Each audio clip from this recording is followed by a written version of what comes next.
Assalamualaikum warahmatullahi wabarakatuh. Perkenalkan, nama saya Ramadhani dengan NIM 22051660111. Di sini saya akan menampilkan video praktik surat izin. Assalamualaikum warahmatullahi wabarakatuh. Waalaikumsalam warahmatullahi wabarakatuh. Selamat pagi semuanya. Pagi, Bu. Mungkin sebelum kita mulai pembelajaran hari ini, langkah kita berdoa dulu ya. Ayo kita bahas videonya. Baik Bu, baik teman-teman, sebelum mulai pembelajaran, marilah kita berdoa untuk pendapatan dan kepercayaan masing-masing. Berdoa dari doa. Oke. Siapanya yang hari ini kita masuk? Masuk. Kenapa? Oke, mungkin langsung saja ya pembelajaran hari ini. Oke, jadi kita akan membahas tentang Kerajaan Sriwijaya. Tapi sebelumnya, siapa yang ingat materi pembelajaran kemarin? Saya Bu, apa bisa? Kerajaan Taruhan Negara Bu. Ya, terus sekali terima kasih ya bisa. Oke, langsung saja ya masuk ke materi pertama itu ada masa kejayaan Sriwijaya. Jadi kerajaan Sriwijaya ini mencapai puncak kejayaan itu antara abad ke-7 hingga abad ke-3 Masehi.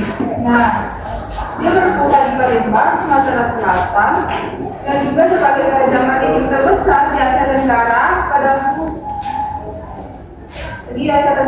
Nah, dia juga menguasai jalur perdagangan seperti Selat Melaka dan Selat Sunda. Oke, mungkin segitu saja untuk materi ini. Masih paham tak? Oke, lanjut ya. Nah, sebagai pusat agama. Jadi bukan hanya juga sebagai kerajaan maritim terbesar, tetapi juga sebagai pusat agama Buddha Mahayana. Nah, ini berpengaruh di Asia Tenggara pada abad ke-7 hingga abad ke-3 Masehi. Nah, agama Buddha ini tidak hanya menjadi landasan spiritual, akan tetapi juga sebagai landasan budaya, pendidikan, dan politik kerajaan. Nah, dan kerajaan Sriwijaya ini menjadi tujuan penting bagi para biksu dan pelajar dari berbagai negara, termasuk ada Cina dan India, untuk mempelajari ajaran Buddha pada masa itu. Nah, ini sampai sini paham semuanya?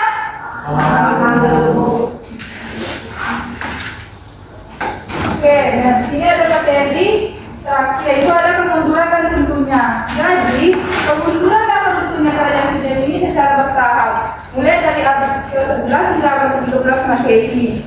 Nah, dipicu oleh berbagai faktor internal dan eksternal. Salah satunya penyebab utamanya adalah serangan dari kerajaan Chola yang berasal dari India Selatan pada tahun 1025 Masehi. Nah, kerajaan Chola ini merusak tempat kekuasaan Sriwijaya dan melemahkan atas wilayah taklukannya Sriwijaya pada masa itu. Nah, mungkin segitu saja penjelasan materi dari Ibu. Selanjutnya Ibu akan memperlihatkan video tentang lebih detail tentang kerajaan Sriwijaya.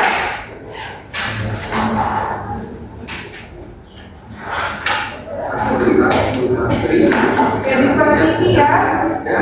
Wijaya tidak pernah sehingga bagian tiga dan Wijaya tahu kerajaan ini berdiri kita semua pernah kerajaan ini juga bertemu juga seorang mereka Tiongkok diisi menulis bahwa dia mengunjungi Sriwijaya tahun 671 Masehi. Dia berkata bahwa pusat kerajaan Sriwijaya ada di kawasan Candi Muara Takus. Kalau di peta Indonesia sekarang ini adalah provinsi Riau. Bukti lain mengenai berdirinya kerajaan Sriwijaya adalah ditemukannya sebuah prasasti peninggalan kerajaan Sriwijaya yang ditemukan di Bukit. Prasasti ini ditemukan di Palembang yang berusia kira-kira Dia bisa jangan HP aja raja namanya Buddha yang Sriwijaya Rasa. Raja pertama dari Sriwijaya yang sangat berusaha memperluas wilayah. Dia sampai meninggalkan utara sampai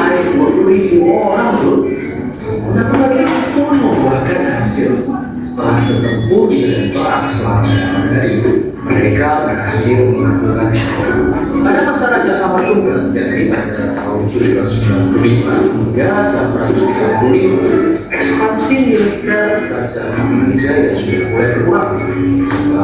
Seperti ini, menghabiskan sumber daya untuk memperkuat kekuasaan Kerajaan Jawa pada masa kepemimpinan Raja Simanjuntak. Inilah Candi Borobudur yang sangat menghasilkan dibangun dan selesai pada tahun 425 Masehi.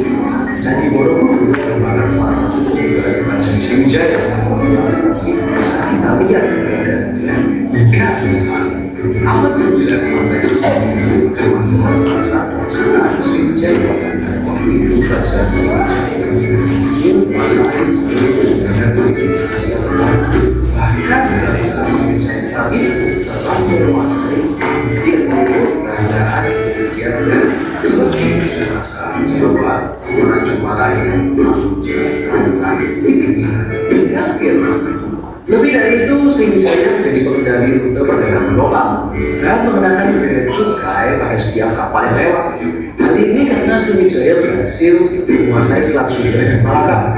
Selain itu, Kerajaan Sriwijaya juga mengumpulkan kekayaannya dari jasa pelabuhan dan gudang perdagangan yang melayani perdagangan para saudara dari Tiongkok dan India.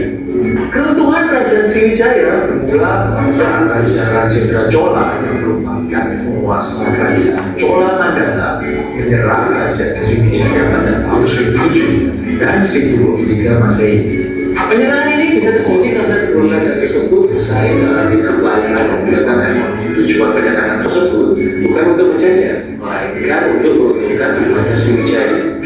Keruntuhan ini membuat kondisi ekonomi Sriwijaya berangsur melemah, sebab para pedagang yang sebelumnya berada di Sriwijaya semakin berkurang. Keadaan inilah yang membuat kekuatan militer Sriwijaya juga melemah.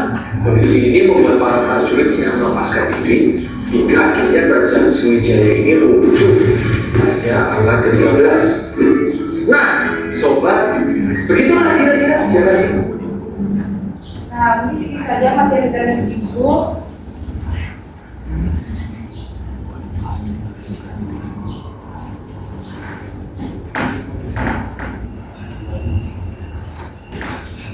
Nah, oke, selanjutnya Ibu akan berikan kalian tugas kelompok. Nah, jadi nanti Ibu bagi kalian menjadi 3 kelompok, yaitu di sini kelompok 1, kelompok 2, dan kelompok 3. Tapi Ibu minta kelompok 3 satukan mejanya agar nanti lebih leluasa untuk berdiskusi. Ayo.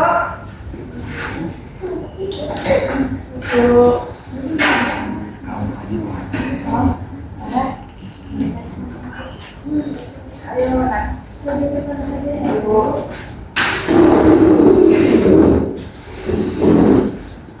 setelah itu nanti bukan memberikan kalian lembar RKPD untuk bekerja secara berkelompok. Nah, setelah itu nanti Ibu beri kalian waktu selama 5 menit untuk menjelaskannya, nanti berdiskusi. Dan setelah itu nanti Ibu minta dari kelompok perwakilan dari kelompok 1, 2, dan 3 untuk maju menyampaikan hasil diskusinya. Oke, sampai sini paham? Jadi kelompok 1, nah kelompok 3.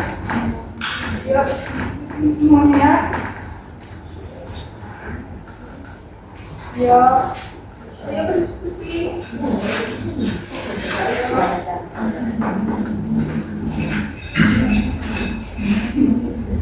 Ya.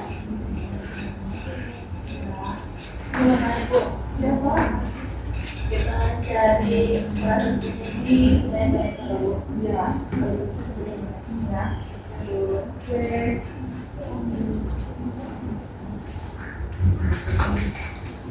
Kelompok 2 sebenarnya. Bisa kok main HP? Bisa, memang main HP. Nah, tadi Ibu minta fokus ya. Ibu mau nanya nih sama Bisa. Apa faktor utama Kerajaan Sriwijaya itu runtuh? Tadi Ibu udah jelasin ya di depan. Iya Bu, itu saya jelas Bu, itu karena adanya saran dari kerajaan Raja menyerang itu pada tahun 1025 Masehi Bu. Ini serang Raja Chola tahun Jadi sekali bisa tapi menambah sedikit ya. Juga kerajaan Sriwijaya ini kehilangan domisilinya ada Samaraka. Nah, Samaraka itu adalah tempat perdagangan strateginya Sriwijaya pada masa itu. Oke, sampai sini paham? Paham. Nah, ayo kita diskusi ya dengan HP. Oke, kelompok 3 yang ditanyakan. Ya,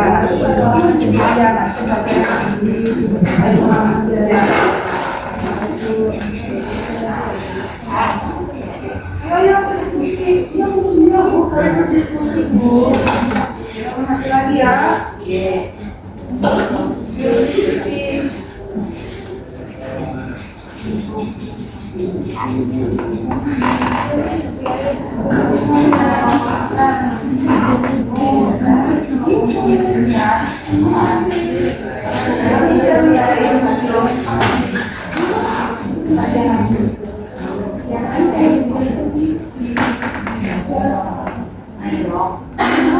Ya berdiskusi ada yang ngomong.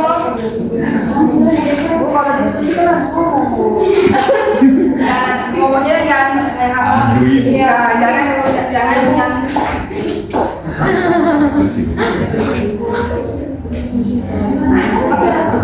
yang kelompoknya ayo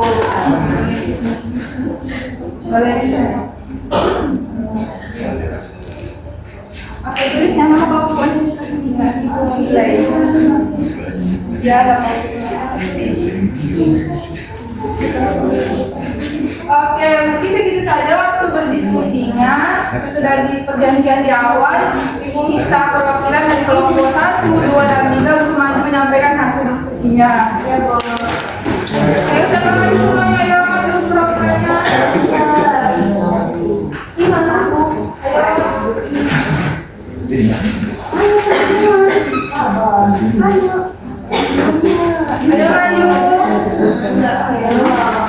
Ya kelompok 1 maju. Ayo kelompok 1.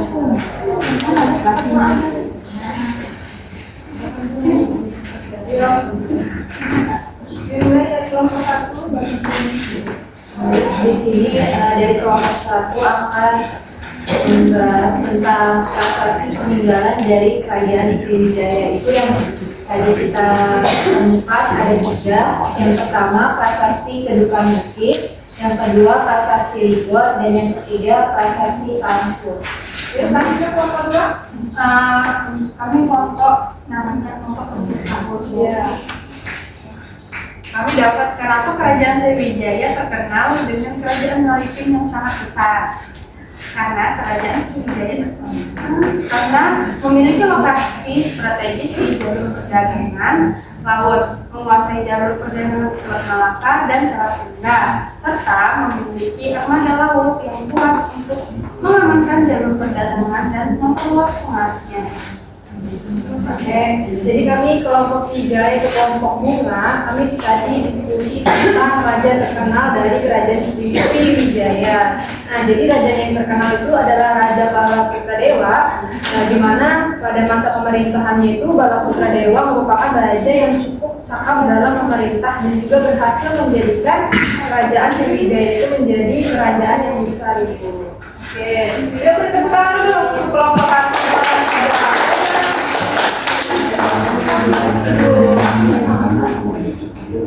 Oke, mungkin segitu saja materi dari Ibu.